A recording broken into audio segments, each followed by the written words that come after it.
Yeah, so I hit up Danny over the weekend and I said, hey, because, okay, I've watched every episode, I think, of like the world's toughest prisons or some shit on Netflix. And the basic summary of this is that there's a sort of effeminate man who apparently served a bunch of time for a murder in prison. And now he goes around to other prisons and locks himself in the prison for a week. There's very little sign that he's actually spending any significant amount of time in there.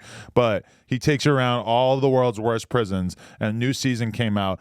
I think the problem is that there are only so many really, truly gnarly prisons around the world, and the ones that exist are pretty particular about what they will allow you to film. Yes. So my feeling from watching the first 2 episodes of the new season of this show is that it was really kind of lackluster. Yeah.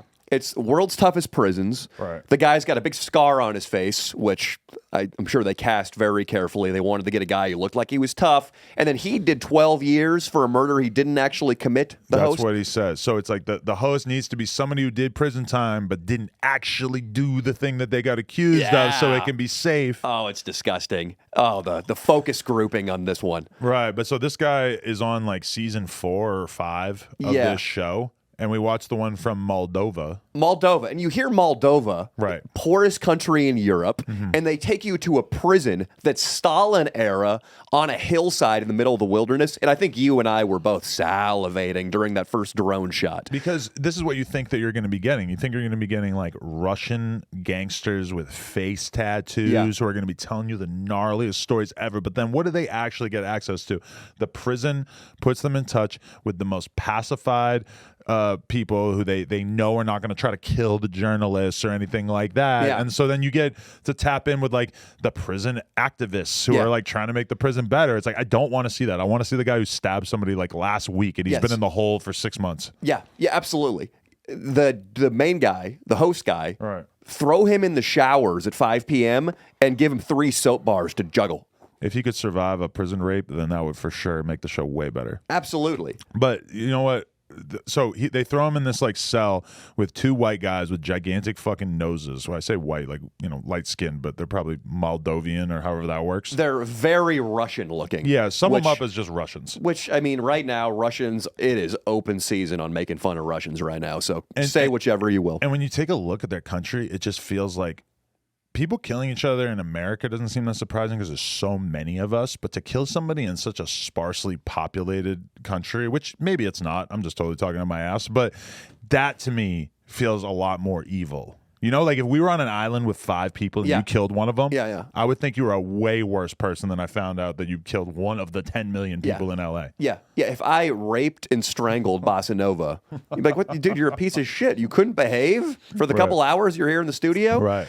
And then also, the Russian guys that they interview, one of them, very charming, smart guy. I believe he was a getaway driver or some sort of accomplice in a murder, which is still, I totally think aiding and abetting is real and that you should do big, big time if somebody gets killed and you were the getaway driver.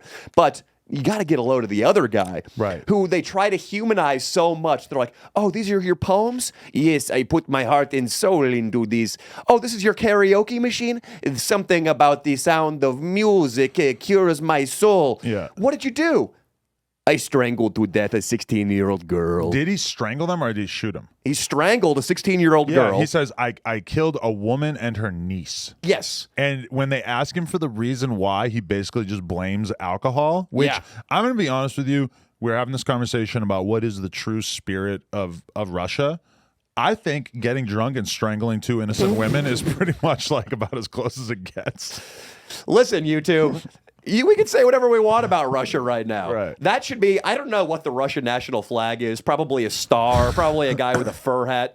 Yeah. It should be a guy with a bottle of vodka in one hand and a teenage girl in the other, okay? Right. Fuck you. And you know what I can't get over, though, with that host is like his job, and I guess this is just him being good at his job, but he takes things that are like relatively obvious and easy to understand, and then he just states them very meekly and sincerely into the camera. Like he goes to the exercise space, right, and they're walking back and forth over and over. They walk back and forth, and he just looks at the camera and he's like, "I just counted the steps.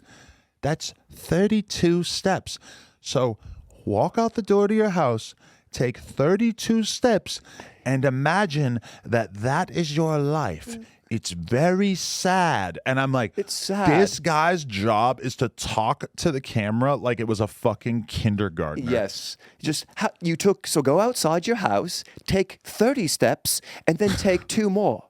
That's 32. That's the only amount of steps these gentlemen can take. For 30 years. 30 That's going to be a very difficult existence.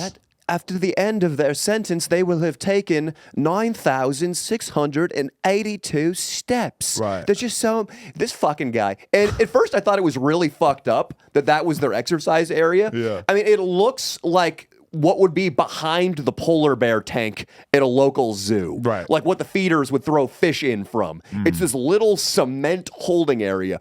But then, bit by bit, in the supposedly draconian Moldova prison, they start revealing the privileges these assholes get. And the next thing you see is the table tennis area. Right. Where guys who look like fucking Andre Agassi are just hitting back and forth to each other because they play nonstop all day.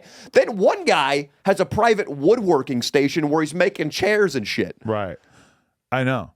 Like, it's pretty fascinating to think of what the different things they allow versus don't allow are in prison. Because let's be real, if you were to set up a fucking camera in every single cell in there, and if that prison were to start a Twitch channel, and you could tune into this Twitch channel, and there's just a guy running the OBS, and he shows you wherever there's the most violence happening or whatever's going on, he sort of like switches over and he shows you like a full-on prison gang rape going on. Yeah. I mean, would you watch?